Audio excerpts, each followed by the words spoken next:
普京宣布新并入乌克兰的4个州进入战时状态，为宣战铺路。俄专家道出了大实话。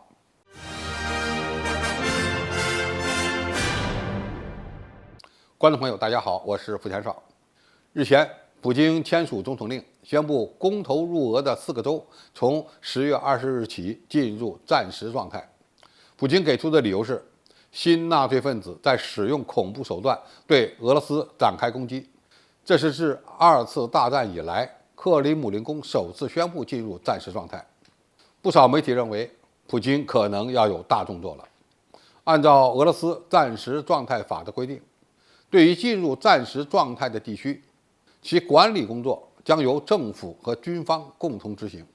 普京还提出了具体的措施，包括加强各方的审查，在俄罗斯边境地区实行终极响应，在各地区建立领土防御总部，提高中央和南部联邦管区的战备等级等等。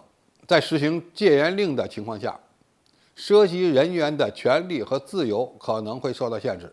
俄罗斯的经济将进行重组，以生产满足国家和军队需求的产品。另外，赫尔松地区开始大规模的撤离居民，特别是俄罗斯族。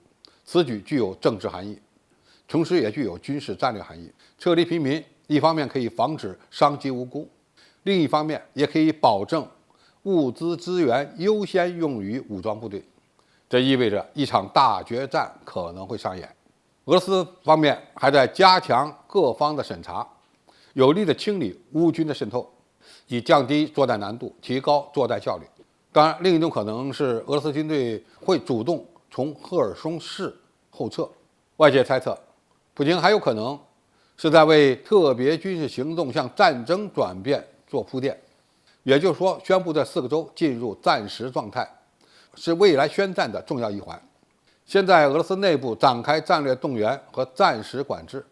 俄罗斯外交官、国家研究型高等经济大学讲师扎哈罗夫则给出了不同的答案。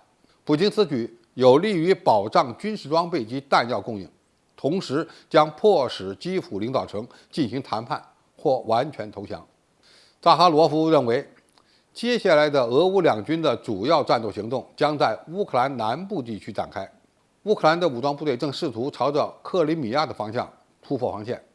俄罗斯必须完善军队管理，将其从民事政府移交给军方，从而保障后勤以及军事装备和弹药的供应，优先解决军事指挥部所关注的运输和基础设施建设问题。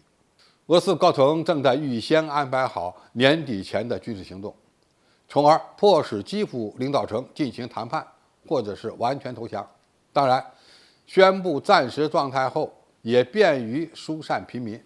总体来看，普京这次宣布进入战时状态，非常有可能是未来对乌克兰正式宣战的重要一步，而其最终目标依然是逼着泽连斯基政府进行谈判。进入战时状态，对俄军的作战也比较有利，不过对当地民众的心理冲击可能会比较大。这从一个侧面证明，俄军当前仍面临着一些困难，需要动用更多的当地社会资源来解决问题。还有一点值得我们关注，新并入俄罗斯的4个州进入战时状态，也意味着这4个州在事实上优先于战争，而不是重建发展。